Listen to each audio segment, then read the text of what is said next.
আগত যেতিয়া ভাৰতীয় জনতা পাৰ্টীয়ে অসমত যি IMDTৰ নিচিনা এখন কুখ্যাত আইন আছিলে, বৈষম্যমূলক আইন আছিলে, ইলিগেল মাইগ্ৰেণ্টছ ডিটাৰমিনেশ্যন বাই ট্ৰিব্যুনেল এক্ট 1983, এই আইনখনৰো ভাৰতীয় জনতা পাৰ্টীয়ে সংসদৰ ভিতৰত বিৰোধ কৰিছিল।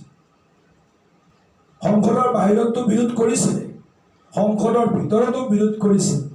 আৰু পৰৱৰ্তী সময়ত বিভিন্ন পক্ষ, বিশেষকৈ সৰ্বানন্দ সোণোৱাল ডাঙৰীয়া আৰু ভাৰতৰ মহামান্য উচ্চতম ন্যায়ালয়ত যি বিচাৰ চলিছিল, সেই বিচাৰৰ ৰায় আহিছিল 2005 চনৰ 12 জুলাই তাৰিখে।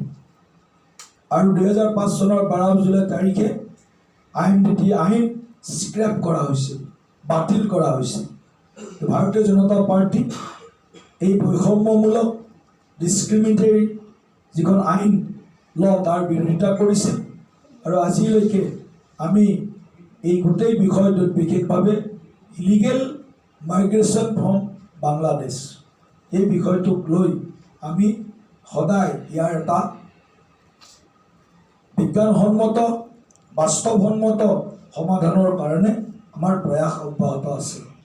অসম চুক্তি ৰূপায়ণৰ ক্ষেত্ৰতো আমাৰ চৰকাৰৰ কিছু দূৰদৰ্শী পদক্ষেপ ইতিমধ্যে আমি গ্ৰহণ কৰিছোঁ।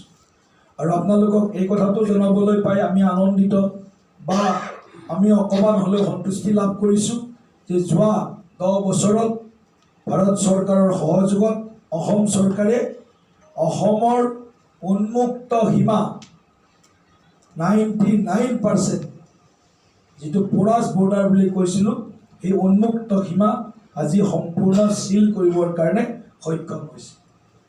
আৰু সেইকাৰণে আজি অসমেৰে অনুপ্ৰৱেশ নহয়, via Assam Bangladesh Indo border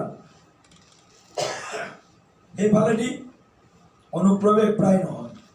আৰু অনুপ্ৰৱেশটোৰ কাৰণে খুলি থোৱা ৰাস্তাটো হৈছে ৱেষ্ট বেংগল, পশ্চিমবংগ। গতিকে মই বিজেপিৰ যদি সামগ্ৰিকভাৱে অৰ্থনৈতিক দৃষ্টিকোণৰ কথাও কওঁ যে আমি স্বদেশী সেল্ফ ৰিলায়েণ্ট ইণ্ডিয়া, স্বদেশীৰ ক্ষেত্ৰতো ভাৰতীয় জনতা পাৰ্টীয়ে সদায় পোষকতা কৰি আহিছে। আত্মনিৰ্ভৰ অসম, আত্মনিৰ্ভৰ ভাৰত